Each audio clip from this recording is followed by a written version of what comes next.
ಗಾಂಧೀಜಿಯವರ ಹೆಸರು ಬಳಕೆ ಮಾಡಿಕೊಳ್ಳಿಕ್ಕೆ ಬರ್ತದೆ ಚುನಾವಣೆಯಲ್ಲಿ.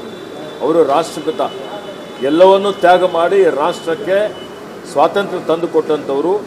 ಈಗ ಅವ್ರ ಹೆಸರೇನು ಬದಲಾವಣೆ ಮಾಡಬೇಕು ಅಂತ ಮಾಡ್ತಾ ಇದ್ದಾರೆ.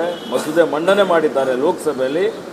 ಅದರ ಜೊತೆಯಲ್ಲಿ ಉದ್ಯೋಗ ಖಾತ್ರಿ ಯೋಜನೆ ಏನು ಇವತ್ತು ಮಹಾತ್ಮ ಗಾಂಧಿಯವರ ಕನಸಿತ್ತು, ಇವತ್ತು ಸಮಾಜದಲ್ಲಿರುವಂಥ ಕಡೆ ವ್ಯಕ್ತಿಗೂ ಆದ್ಯತೆ ಕೊಡಬೇಕು ಅಂತೇಳಿ, ಹೀಗಾಗಿ UPA ಸರ್ಕಾರ 100 ದಿವಸ ಕೂಲಿ ಕೊಡಬೇಕು ಅಂತೇಳಿ ಹೇಳಿ ಇವತ್ತು ಕೇಂದ್ರ ಸರ್ಕಾರದ ವತಿಯಿಂದಲೇ 90% ಹಣ ಬಿಡುಗಡೆ ಮಾಡುವಂಥದ್ದು ಕೇಂದ್ರೀಕೃತ ಮಾಡಿ ರಾಜ್ಯದ ಮೇಲೆ 40% ಹೊರೆ ಹಾಕಿ ರಾಜ್ಯದ ಸಂಪತ್ತೆಲ್ಲವನ್ನೂ ಕೇಂದ್ರೀಕರಿಸಿ ಕೇಂದ್ರಕ್ಕೆ ತೆಗೆದುಕೊಂಡು ಹೋಗಿ ಇವತ್ತು ರಾಜ್ಯಗಳಿಗೆ ದಿವಾಳಿ ಮಾಡುವಂಥ ಕೆಲಸ ಮತ್ತು ಮಹಾತ್ಮ ಗಾಂಧೀಜಿಯವರ ಇವತ್ತು ಹೆಸರನ್ನೇ ಇವತ್ತು ಅಳಿಸಿ ಹಾಕಬೇಕು ಅನ್ನುವಂಥದ್ದು ಹುನ್ನಾರ ಏನು ಭಾರತೀಯ ಜನತಾ ಪಕ್ಷ ಮಾಡ್ತಾ ಇದೆ, ಅತ್ಯಂತ ಖಂಡನೀಯಾಗಿದೆ.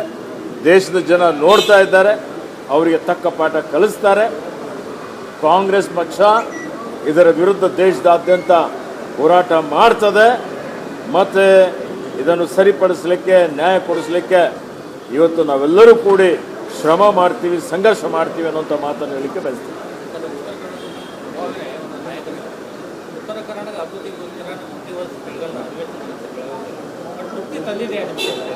ನೋಡಿ, ಉತ್ತರ ಕರ್ನಾಟಕದ ಸಮಸ್ಯೆಗಳಿದ್ದಾವೆ, ಅನೇಕ ಸವಾಲುಗಳಿದ್ದಾವೆ ನಮ್ಮ ಎದುರುಗಡೆ. ಇವತ್ತು ನಾವು ರೈತರ ಸಮಸ್ಯೆ ಬಗೆಹರಿಸಲಿಕ್ಕೆ ನಾವು ಕಬ್ಬಿನ ಬೆಲೆ ನಿಗದಿ ಮಾಡಿ ಕೊಟ್ಟಿದ್ದೇವೆ. 50 ರೂಪಾಯಿ ಸರ್ಕಾರದ ವತಿಯಿಂದ ಕಬ್ಬಿಗೆ ಇವತ್ತು ಹೆಚ್ಚುವರಿಯಾಗಿ ಹಣ ಸರ್ಕಾರದ ವತಿಯಿಂದ ಪಾವತಿ ಮಾಡ್ತಾ ಇದ್ದಾವೆ. ಮೆಕ್ಕೆಜೋಳ ಖರೀದಿ ಮಾಡಲಿಕ್ಕೆ ಮಧ್ಯಪ್ರವೇಶ ಮಾಡಿ ರೈತರಿಗೆ ಅನುಕೂಲ ಮಾಡುವಂಥ ಕೆಲಸವನ್ನು ನಾವು ಮಾಡಿದ್ದೇವೆ. ಅನೇಕ ಅಭಿವೃದ್ಧಿ ಪರ ಕೆಲಸ ಕಾರ್ಯಗಳು ಇವತ್ತು ನಾವು ಮಾಡ್ತಾ ಇರ್ತಕ್ಕಂಥದ್ದು ಮತ್ತು ಅನೇಕ ಯೋಜನೆಗಳು ಹಾಕಿಕೊಂಡಿದ್ದಾವೆ. UKPಗೆ ಒಂದು ಕಾಯಕಲ್ಪ ಕೊಡಬೇಕು ಅಂತೇಳಿ ತೀರ್ಮಾನ ಮಾಡಿ ಲಕ್ಷಾಂತರ ಎಕರೆ ಭೂಮಿಗೆ ನೀರು ಕೊಡಬೇಕು ಅನ್ನುವಂಥದ್ದಕ್ಕೆ ಕಾರ್ಯಕ್ರಮವನ್ನು ರೂಪಿಸಿದ್ದೇವೆ. 10 ಯೋಜನೆಗಳು ನಡೀತಾ ಇದೆ.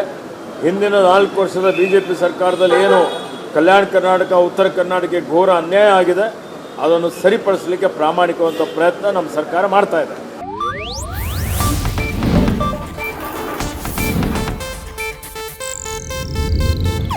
ಇದು ಏಷ್ಯಾನೆಟ್ ನ್ಯೂಸ್ ನೆಟ್ವರ್ಕ್ ಪ್ರಸ್ತುತಿ.